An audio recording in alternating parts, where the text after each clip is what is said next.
আজকে যে হেয়ারটির উপরে আমি ট্রিটমেন্ট করব, তো এর আগে আমি এই হেয়ারটির ব্যাপারে তোমাদের সঙ্গে শেয়ার করি। হেয়ারটা প্রচুর ফিজি হেয়ার ছিল এবং অনেকটা হেয়ারের যে ফ্লিটস গুলো ছিল সেগুলো কিন্তু অনেকটা বের করা, মানে চুলের ফাটাটা অনেকটা ছিল।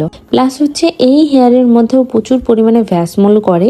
ভ্যাসমোল কালার করার কারণে অনেক সময় কি হয়, চুলটার যে থিকনেসটা থাকে সেটা কিন্তু অনেকটা মোটা হয়ে যায়, যেমনটা হেনাতে হয়। তো এই যে কালারটা দেখতে পারছো, এটা যখন আমরা বোটক্স বা হচ্ছে যে কোনো স্ট্রেটনিং করতে যাব সেটাতে কিন্তু সেরকম একটা রেজাল্ট আসবে না। বা আমি যদি এখানে প্রোটিন ট্রিটমেন্টও করি, যেখানে আমার 90% রেজাল্ট হওয়ার কথা, সেখানে কিন্তু 90% রেজাল্ট আসবে না, সেটা আমি আগেই ক্লিয়ার করে দিই। তো এখানে ওর হেয়ারে আমি স্মুথনিংও করতে পারবো না, কারণ স্মুথনিং যদি করি, স্মুথনিং এর যে ফার্স্ট যে আমরা ক্রিমটা লাগাবো, সেই ক্রিমটা লাগানোর সাথে সাথেই কিন্তু ও যে কালারটা করেছে সেই কালারের পুরো কালারটাই কিন্তু বেরিয়ে যাবে। তো বেরিয়ে গেলে কি হবে, যে আমাদের যে স্ট্রেটনিং এর যে ক্রিমের যে পাওয়ারটা থাকবে সেটা কিন্তু ওর হেয়ার পর্যন্ত পৌঁছাবে না। তো এখানটা আমি ওর হেয়ারে একটু প্রোটিন ট্রিটমেন্ট করে নিচ্ছি। তার আগে আমি এখানে ওর হেয়ারটাকে ভালো করে মাসিফাইং করে ওয়াশ করে তারপর আমি প্রোটিন ট্রিটমেন্টের প্রসেসটা শুরু করব। তো হেয়ারটাকে ভালো করে ওয়াশ করে নিচ্ছি। এখানে আমি ক্লেরিফাইং শ্যাম্পু ইউজ করেছি। এটাকে আমি ভালো করে মাসিফাইং করে ওয়াশ করে নেব, ভালো করে মাসাজ করব। এখানে আমি দুবার শ্যাম্পু ইউজ করেছি,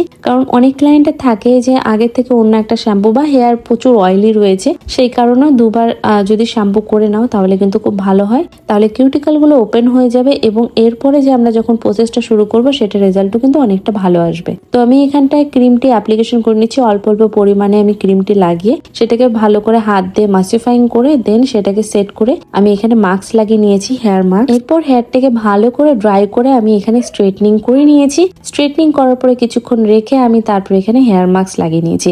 এই যে ট্রিটমেন্টটা রয়েছে, এটা কিন্তু প্রত্যেকটা হেয়ারের মধ্যে আলাদা আলাদা রেজাল্ট আসবে। কেন আসবে সেটাও বলে দিই। অনেকের হেয়ারের থিকনেসটা একটু মোটা, একটু পাতলা, এবং অনেকের হেয়ারে কালার করা রয়েছে। কালার করা হেয়ারের মধ্যে আমাদের যে কোনো স্ট্রেটনিং দেখতে কিন্তু খুব সুন্দর লাগে। এখন স্ট্রেটনিং এই হেয়ারে আমি প্রথমেই বললাম করা যাবে না, কারণ এই হেয়ারটার মধ্যে যদি স্ট্রেটনিং করতাম রেজাল্ট কিন্তু একদমই ভালো আসতো না। তো ওই জন্য আমি ওকে একটা প্রোটিন ট্রিটমেন্ট দিয়েছি, যাতে ওর হেয়ারটা একদম ম্যানেজেবল থাকে এবং হেয়ারটা যাতে কোনো জটা না লাগে। কারণ প্রথমে যখন আমি ওর হাত দিয়েছিলাম ওর হেয়ারের মধ্যে, ও কিন্তু আয়রন জল লাগানোর কারণে ওর হেয়ারটা প্রচুর ফিজি ধরনের হয়ে গিয়েছিল। তো ওই জন্য এই প্রোটিন ট্রিটমেন্ট করার কারণে ওর হেয়ারটা কিন্তু একদম সফট হয়ে যাবে। এবং দেখো এখানে আমি বাইরে আমি ওর তখন তো রাত হয়ে গিয়েছিল, সকালবেলা লাইন ছিল না, ওকে আমি অনেকক্ষণ বসিয়ে রেখেছিলাম। বাট ওর যে রেজাল্টটা এসেছে, রেজাল্টটা একবার দেখে নাও। তোমরা যদি প্রোটিন ট্রিটমেন্টটা করো অবশ্যই কিন্তু কন্ট্যাক্ট করতে পারো। পুজোর আগে কিন্তু অনেক অনেক অফার থাকবে। Thanks for watching my video.